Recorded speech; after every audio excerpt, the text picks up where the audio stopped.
بسم الله والصلاة والسلام على رسول الله وعلى آله وصحبه ومن والاه. قال صلى الله عليه وسلم: الفجر فجران، فأما الفجر الذي يكون كذنب السحران فلا تحل الصلاة فيه ولا يحرم الطعام، وأما الفجر الذي يذهب مستطيلا في الأفق فإنه يحل الصلاة ويحرم الطعام. Le fajr est composé de deux fajr. Le fajr qui ressemble à la queue du loup, qui ne rend pas licite la salah et qui ne rend pas haram la nourriture. Et le fajr qui s'étend horizontalement dans l'horizon, qui rend licite la salah et qui rend haram la nourriture. Rapporté par Al-Hakim et Al-Bayhaqi du hadith de Jabir radiyallahu anhu, authentifié par Al-Albani dans Sahih Al-Jami' numéro 4278. وقال: الفجر فجران، فجر يقال له ذنب السحران، وهو الكاذب يذهب طولا ولا يذهب عرضا، والفجر الآخر يذهب عرضا ولا يذهب طولا. Le fajr est composé de deux fajr. Un fajr qu'on dit la queue du loup, et c'est al-kadhib, qui s'étend en longueur, c'est-à-dire à la verticale, et ne s'étend pas en largeur, c'est-à-dire à l'horizontale. Et l'autre fajr qui s'étend en largeur et ne s'étend pas en longueur, authentifié par Al-Albani dans As-Silsilatu Sahiha numéro 2002. Nous sommes ici donc en présence de deux fajr. Un fajr menteur, kadhib, faux, et un fajr véridique, sadiq. Al-fajru fajran. فجر يحرم فيه الطعام وتحل فيه الصلاة، وفجر تحرم فيه الصلاة أي صلاة الفجر، ويحل فيه الطعام. Le fajr est composé de deux fajr. Un fajr qui rend licite la salat et illicite la nourriture, et un fajr qui rend interdite la salat, haram, c'est-à-dire salat al-fajr, et rend licite la nourriture. Rapporté par Al-Hakim al-Bayhaqi du hadith de Ibn Abbas, radiyallahu anhuma, authentifié par Al-Albani dans Sahih al-Jami' numéro 4279. Al-Hafiz ibn Hajar, rahimahullah, a dit: Al-Asqalani, parmi les innovations blâmables, ce qui a été innové à cette époque, comme le fait de faire le deuxième adhan avant le fajr, à peu près 20 minutes durant Ramadan. Fathul Bari 499. Cheikh al-Islam ibn Taymiyyah rahimahullah, à la question concernant le fait de manger après le adhan du subh pendant Ramadan, a répondu: Alhamdulillah, si le muazzin fait le adhan avant l'apparition du fajr, comme Bilal faisait le adhan au temps du prophète sallallahu alayhi wa sallam, et comme font les muazzinoun à Damas et ailleurs avant l'apparition du fajr, il n'y a pas de mal à manger ni à boire après cela pour un temps court. Majmou' al-Fatawa 25-216. Cheikh al-Uthaymin rahimahullah, dans son charh de Riyad al-Salihin, a dit: concernant la prière du fajr, ce qui est connu, c'est que l'horaire que les gens connaissent actuellement n'est pas correct. Cet horaire est avancé par rapport au temps, d'au moins 5 minutes. Et certains frères sont sortis à l'extérieur, et ils ont trouvé que la différence entre l'horaire qui est entre les mains des gens et entre l'apparition du fajr est d'à peu près 20 minutes. Donc l'affaire est dangereuse. Et c'est pourquoi il ne faut pas que l'homme se presse à faire al-iqamah de la salah, mais qu'il la retarde de 20 ou 25 minutes jusqu'à ce qu'il soit sûr que le temps du fajr soit venu. Chapitre Babul Amr bil muhafazati ala as-salawat al-maktubat wal-nahy al-akid wal-wa'id al-shadid fi tarkihin. Hadith 1074-1075. Cheikh al-Albani rahimahullah a dit: et j'ai, à plusieurs reprises, vu cela moi depuis ma maison à la montagne de Hamalan, sud-est de Amman.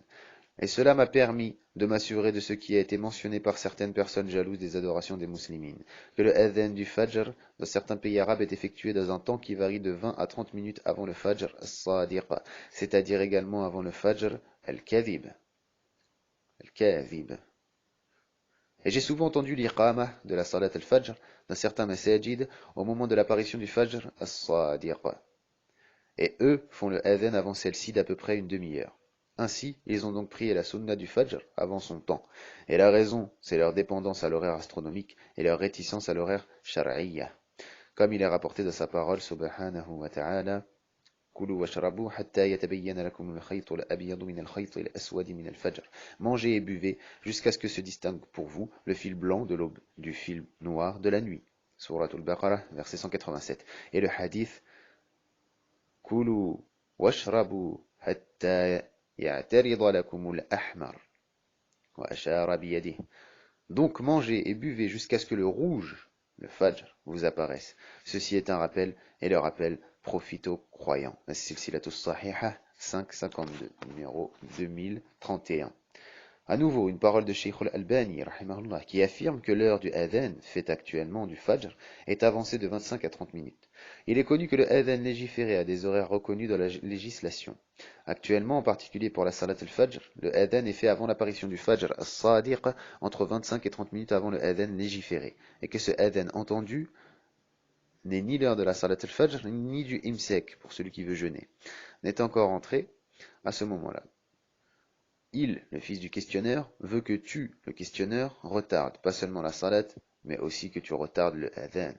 Extrait de Silsilatul Huda wa Nour, numéro 767, concernant un mu'adhin dont le fils s'est plaint à son père de faire le adhan du fajr avant son temps. Découpage à 6 minutes 56 à 7 minutes 43 secondes.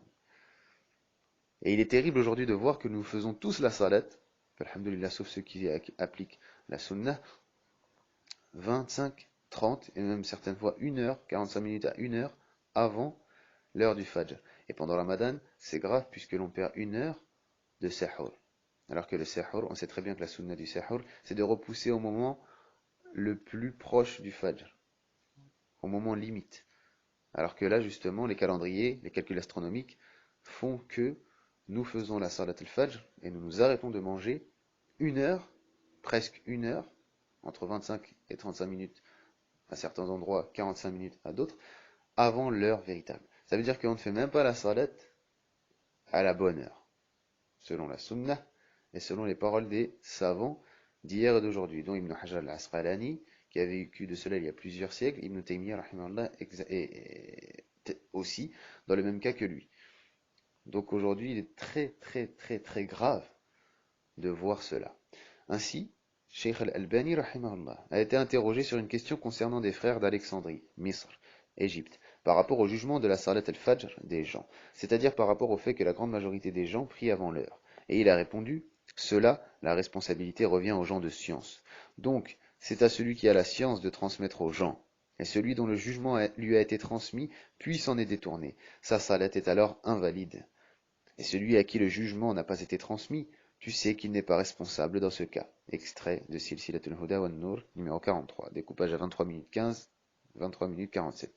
Al-Muwaffaq ibn Qudam, rahimahullah, a dit dans Al-Mughni, voilà, un savant des temps anciens, s'il doute de l'entrée du temps de la salat, qu'il ne prie pas jusqu'à ce qu'il soit sûr de son entrée, et le plus approprié est de la retarder un peu par prudence. Et il a dit, s'il prie sans preuve en doutant, sa salat n'est pas valide, qu'il est juste ou qu'il se trompe, car il a prié en doutant d'une condition de la salat sans preuve. Elle n'est pas valide, comme celui qui doute de la qibla et prie sans effort personnel pour la trouver. Enfin, une autre parole de Cheikh al-Uthaymin, rahimah, qui dit la salat n'est pas valable avant le temps légiféré, à l'unanimité des musulmans. S'il a prié avant le temps légiféré et qu'il l'a fait délibérément, sa salat est donc nulle, tirée de Ash-Shar' al-Mumti' ala Zad al-Mustaqni'. Ash-Shar', volume 2, chapitre des conditions de la salat. Hada. Il est terrible donc de constater cela. Et à part l'épreuve de la sunna et des ulama d'hier et d'aujourd'hui, nous voyons donc que la Ummah fait la prière de l'Fajr bien avant l'heure et s'arrête de manger pour le Siyam bien avant l'heure véritable. Alhamdulillah, wassalatu wassalamu ala rasulillah.